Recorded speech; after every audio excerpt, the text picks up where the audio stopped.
Salut tout le monde! La première capsule traitait de prêter des bonnes intentions. Ça me sauve tellement. La deuxième, celle-ci, c'est au sujet du moment présent. Quel cadeau qu'on a, le moment présent. C'est tellement là que tout se passe. Dans ma vie, je sais pas si vous êtes comme moi, mais peut-être, des fois on veut tout faire, puis on a trop d'affaires à faire en même temps, puis moi dans ce temps-là, ça arrive tout le temps. Je chante un jour à la fois, oh Jésus, c'est tout ce que je demande. Ça me sauve. Une affaire à la fois, là, on va y arriver.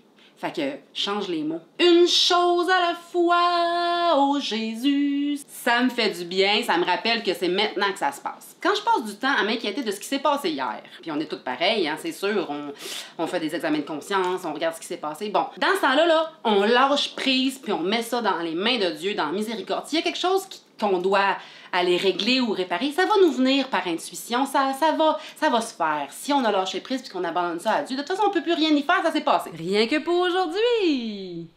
J'aime tellement ça que je me le suis écrit sur mon mur. Pareil pour demain. Si je m'en inquiète trop, si je m'en préoccupe trop, c'est pas bon, je suis pas dans l'instant. Parce que pour préparer demain, si je suis maintenant dans l'instant présent, Dieu peut advenir, peut venir prendre sa place, m'inspirer, m'éclairer, me renouveler pour que sa volonté soit faite. Il y a une autre belle réalité concernant le moment présent, c'est que pour moi, Dieu n'a pas d'autre moment que maintenant pour habiter mon cœur. Je peux bien dire, Seigneur, j'aurais aimé ça que tu sois plus présent hier, puis j'aimerais ça que tu sois présent demain, mais en fait, c'est pas concret. Ce qui est concret, c'est maintenant. Maintenant que ça se passe, Dieu est dans l'instant présent. Puis dans ce temps-là, moi je dis, c'est Noël! Parce que c'est là que Dieu s'est fait chair, c'est là qu'il est venu prendre notre humanité dans sa divinité pour la remplir de lui-même. Donc remplir notre humanité de sa divinité. Puis j'aime tellement ça, dire « Joyeux Noël! » alors qu'on est en plein mois de mai ou juin. Je l'ai toujours dans ma bibliothèque. Joyeux Noël! Donc voilà, ça c'est... Et ça me donne le goût de laisser jaillir les cadeaux. L'esprit de Noël, c'est ça. Donc, voilà. Laissez passer Dieu, laissez Dieu s'incarner dans ma chair. Il n'a que nos mains pour se donner. Et dans la Bible, saviez-vous qu'il y a au moins 365 fois, une fois pour chaque jour de l'année, des « ne crains pas »,« fais confiance »,« n'entretenez aucun souci », etc.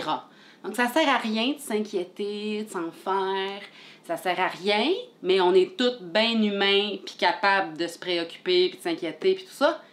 Juste de se le rappeler, moi je l'ai beaucoup pratiqué, puis aujourd'hui je pense que je m'en viens pas pire pour faire confiance à Dieu, le laisser être, puis relativiser les affaires. Coudonc, ben oui, c'est arrivé de même, puis je vais essayer de faire mieux la prochaine fois. Puis ben Seigneur, viens m'habiter maintenant pour que demain soit plus beau. Je nous souhaite à chacun des instants présents magnifiques, remplis de simplicité et d'amour. À bientôt pour la 3e capsule. Bye! Un jour à la fois.